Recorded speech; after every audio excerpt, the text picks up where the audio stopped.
Blowing air, flowing water teaches us many things.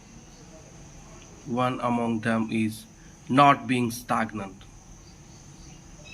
Keep moving in life. Don't be stagnant. Static life is near to death. If you keep moving, it shows the prosperity in your life.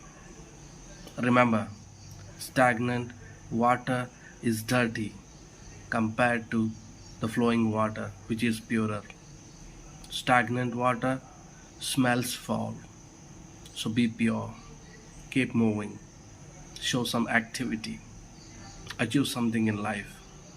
These are the principles that we learn from the flowing water and blowing air. Thank you.